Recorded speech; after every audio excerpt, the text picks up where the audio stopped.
Most people have a picture in their head of what a millionaire looks like.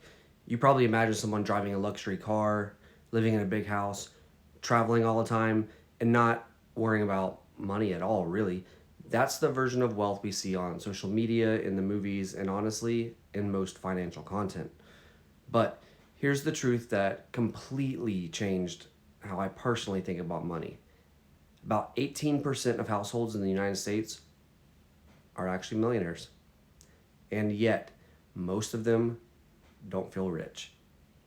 That sounds crazy at first, but once you understand what's really going on, it changes everything about how you think about building wealth. Before we get into it, though, quick disclaimer as always, I'm Eric. Welcome to my channel. I am not a financial advisor. I'm just sharing what I've learned from building my own portfolio and how I see this play out in real life. Now, when you hear that 18% number, right, your first thought might be, okay, so being a millionaire isn't as rare as I thought.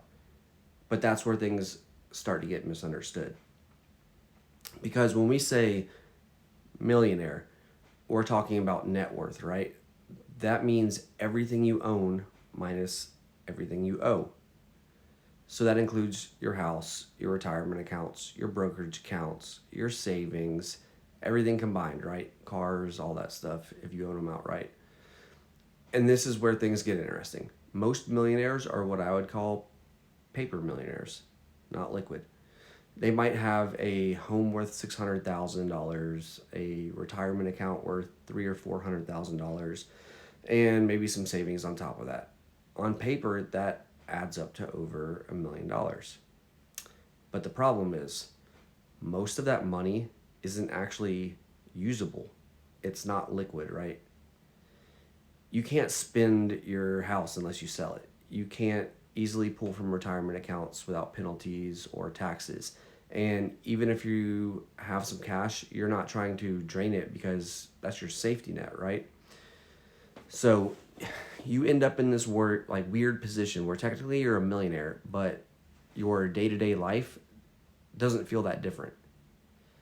You're still thinking about bills, you're still thinking about big expenses, and you're still being careful. And that's why a lot of millionaires don't actually feel rich. Now, there's another layer to this that's even more important. Most millionaires don't become millionaires early. The average millionaire is actually in their 60s. Think about that. Most wealth is built slowly over decades. It's not fast, it's not flashy, it's not overnight, it's not what you see on social media. It's consistent investing, time, compounding, and staying in the game long enough for all of that to actually work.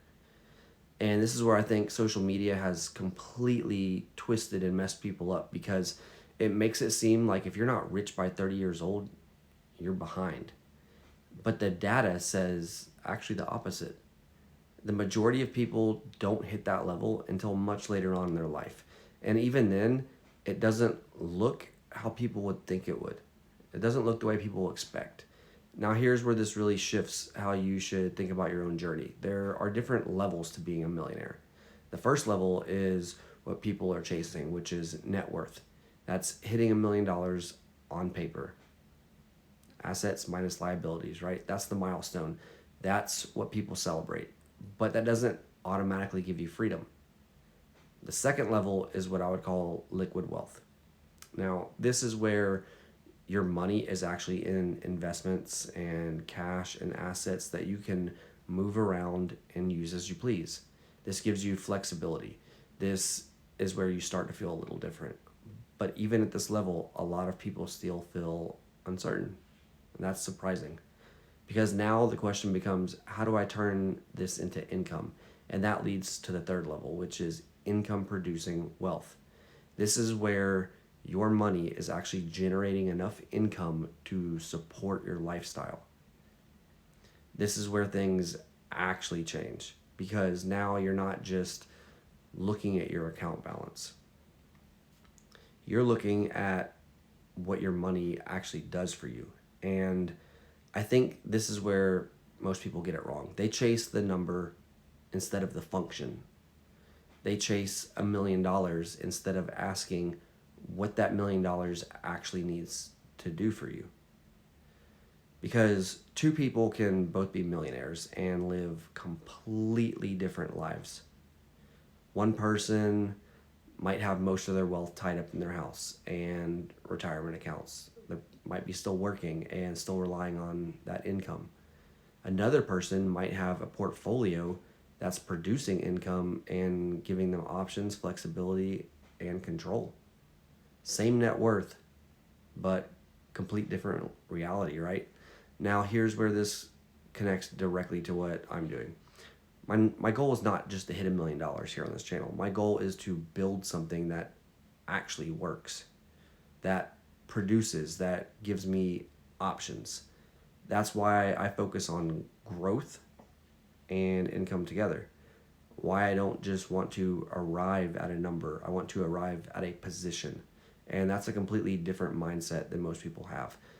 Now, here's the part that I think most people need to hear.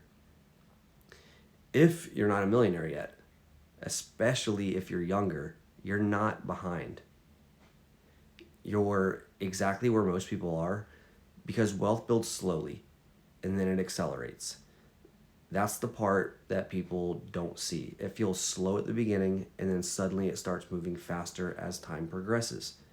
And that's where compounding really starts to take over. Now, I'm starting to see that in my own journey. I'm at that point, and it's changing how I think about everything, because the goal is not to rush. The goal is to stay consistent long enough to let the whole process actually work for me. And when it does, it starts to stack faster than you expect. And I'm showing you guys here on this channel. So if you take anything from this video, it should be this. Being a millionaire is not the finish line. It's honestly just a stage. What actually matters is what your money can do for you. And that's it. If you got value from this, hit the like button so this reaches more people. Drop a comment below and tell me, what does being a millionaire actually mean to you? And if you want to follow my own personal journey building towards $1 million portfolio and beyond, make sure you hit that subscribe button. I'll see you guys in the next video.